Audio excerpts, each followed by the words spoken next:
Mental and emotional health are two of my all-time favorite topics because in my personal health journey, as I've become a much more healthy individual, my journey to experience greater mental and emotional health and balance has been super astronomical, and it's benefited me physically with my physical health, but also in my relationships, in my work, in pretty much every area of my life. I have benefited because when we're able to experience mental health and balance and emotional health and learn how to process and express our emotions in a balanced, healthy way, it really does create such a ripple effect throughout the entirety of our lives. I really do believe that mental and emotional health, it's like the cornerstone to living a happy, balanced, fulfilled life.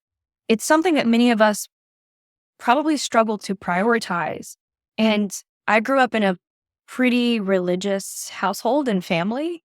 And so there was a variety of different topics and different things that were labeled as sin. And when it came to certain things, we just didn't talk about it. We didn't express it. It was just something that was pretty hush hush. So a lot of things as I've gotten older and I've pursued a healing journey, I've begun to process a lot of childhood things and a lot of things from my past.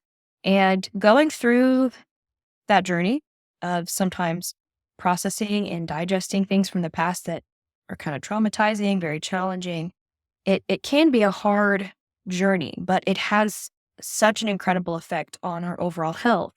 And it's something that I believe is very much essential.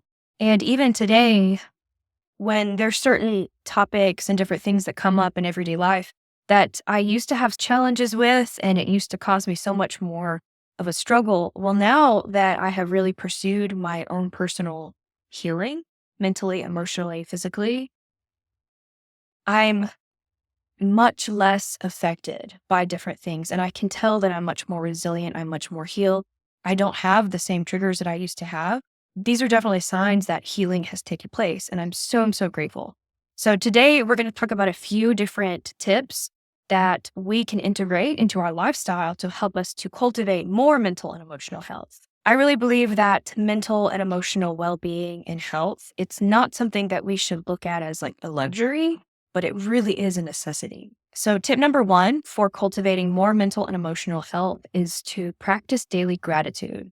This is something that always seems so simple, and it always seems like, I'm just going to skip that step for today. It's really not that big of a deal. It's not making a huge difference, but it cannot be overstated the importance of gratitude and the huge effect that it creates for us mentally and emotionally. Gratitude helps us to shift our focus away from negativity, away from problems, away from challenges, and it helps us to improve our mood, and it helps us to improve our neuroplasticity in our brain. It is a very simple yet powerful practice that can completely rewire the brain. Tip number two is to limit screen time and limit social media. Connection is very important, but too much screen time leads to so much stress, and every single one of us gets stuck in this state of comparison where we start to compare our lives with the lives of other people. That comparison can lead to a pretty substantial downward trend in our mental and emotional health.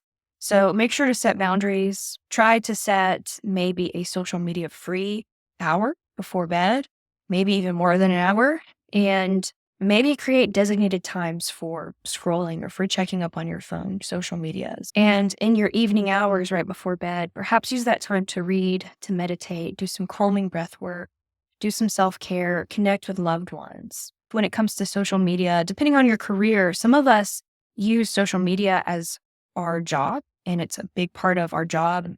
So for myself, I set a designated 1 hour allotment every day to take care of social media and follow up with clients and follow up with questions. Social media is an incredible tool, but we can very easily get stuck into the doom scrolling and the comparison, and it can create a pretty huge ripple effect of negativity in our mental and emotional physical health. So make sure that you're setting boundaries and you're setting a designated time rather than allowing yourself to get sucked in to staying on social media for longer than you need. Tip number 3 is to spend time in nature. Getting outside and connecting with nature is incredibly grounding and incredibly nourishing to your body-mind system. So whether you're just going on a short walk or doing some gardening or simply sitting outside, breathing in the fresh air, the fresh air and greenery can do wonders for your mental clarity and your stress reduction. Tip number 4 is to nourish your body. Your mental health is very closely tied to your physical health. Eating a balanced diet of nutrients and minerals and fruits, vegetables, healthy fats, grass-fed meats, good quality foods, they boost your mood and they boost your energy levels. And making sure that you're ingesting good quality water and good herbal teas, these are also key. Tip number 5 is to practice mindfulness. Pretty early on in my personal healing journey, I started to practice meditation and mindfulness, and these were things that I had never practiced before. And I remember when I first started to practice meditation, I was so blown away at the effects that I experienced. First, it was very hard for me to get into a state where I could just sit still and calm my mind. I was very surprised at how challenging that was because I had never tried to do that before. My mind was always just rampant with all these different thoughts all the time. So when I decided to start practicing mindfulness and this restful awareness that meditation creates, it felt so relaxing and peaceful. And these emotions would just come over me that I had never experienced before because I had never felt such a profound sense of peace. And it really is such a powerful practice. I now integrate it into my day, every single day, every morning when I wake up. I practice meditation. It's my favorite thing to do. I literally look forward to it every single morning. It really does help us to stay present. It helps us to put things into perspective in a healthy way. It reduces anxiety and it reduces stress astronomically.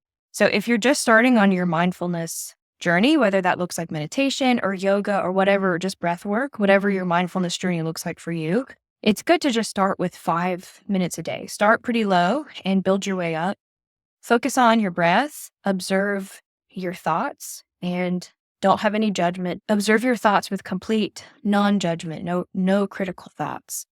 And then you can also use a guided meditation app or listen to some peaceful music that really helps you to get into that mindfulness place. Tip number 6 is to build a support system. So talking to someone that you trust, whether it be a friend, family member, therapist, health coach, this can make a world of difference. Don't hesitate to reach out when you need support, and don't hesitate to reach out to us at Cultivate Holistic Health if you need support, as this is one of our key things that we offer to our clients. Sometimes we need to process things externally. And I know for myself, I'm definitely an external processor. So if I'm going through a challenging season and there's things that are weighing on me, being able to go to a relative or a close friend and process things, it really does help the healing journey. It really does help you to get past those hard times. And then even looking back, as you've processed those things well, looking back, you can really see how the challenges and the hard seasons of life really help us to catapult us forward and to be a catalyst for our growth and to make us into a much better individual. Tip number 7 is to establish a routine. Having a daily routine, it helps us to provide structure and stability, especially during challenging times. So make sure that your daily routine, it includes self-care, some relaxation, and activities that bring you joy every single day. Make sure that you're being intentional about that. Mental health is a journey. It is not a destination. Just like with all of our healing journeys, it's not about the destination. Small, consistent steps create lasting change. Thank you for watching, and blessings on your journey.